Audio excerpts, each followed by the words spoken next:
Right then, the Mercedes 190, another old favourite. These are fantastic car.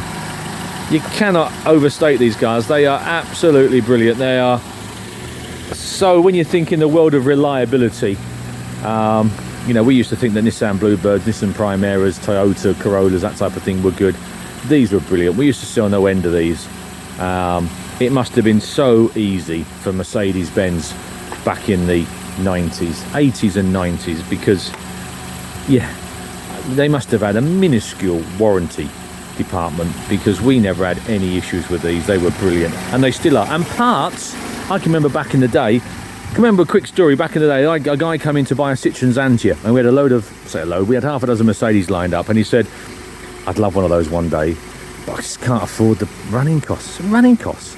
So it'll cost you twice as much to run the Citroen Xantia as it will the Mercedes. You know, got the catalogue out, brake pads, 9 quid, you know, discs were 20 quid or something, indicator unit was like a tenner. You know, it was just, and they still are now. Parts are still readily available, they still are so cheap to run. But anyway, there's the engine, it works. You've just been listening to it. I've taken loads of photographs, about 70 of all your badges and numbers and things. Nice to see one without any damage on the grille. There's normally a little bit of something, normally is. A ding or a dent or a broken piece of plastic. In fact, I've just gone round it with the photographs, and it's basically, guys, it's about as straight as you're gonna get for a 190 Merc, inside and outside. Inside is a lovely place to be, it's nice. You would never think it's 102,000 miles, but they do the miles so well. I remember when we first went to somewhere like Gran Canaria, they were all running white Mercedes, and every one I got in and looked over the guy's shoulder, and they were 200, 300, 400 Ks, and still you couldn't tell the difference between any of them. First aid kit's in the back. I've just taken a photograph of that. I cannot see any issues inside this car, and I've had a reasonably good look round it. In fact, I can't see any issues outside the car.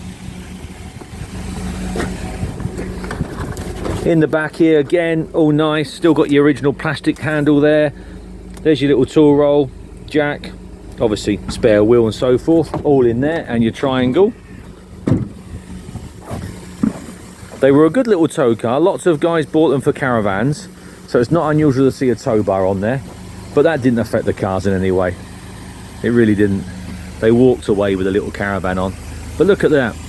Door cards and that are lovely. That they normally go a little bit, they unfold a little bit like door cards on the Sierra Cosworth. If you have anything to do with those, the covering just tends to curl back a bit at times like an old sandwich. Look, door shuts are lovely. Again, look, she's a right nice level car, this.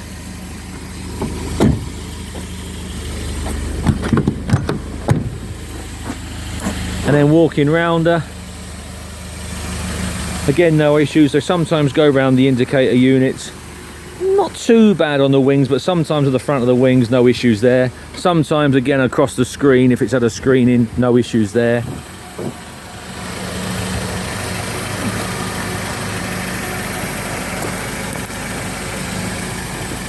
Anyway, there we go, guys. There's no point me walking around and around. Basically, it's a lovely, lovely car, and it's here a month in advance, so we've got a month to come down and see it, just to confirm for yourself that it's a lovely car.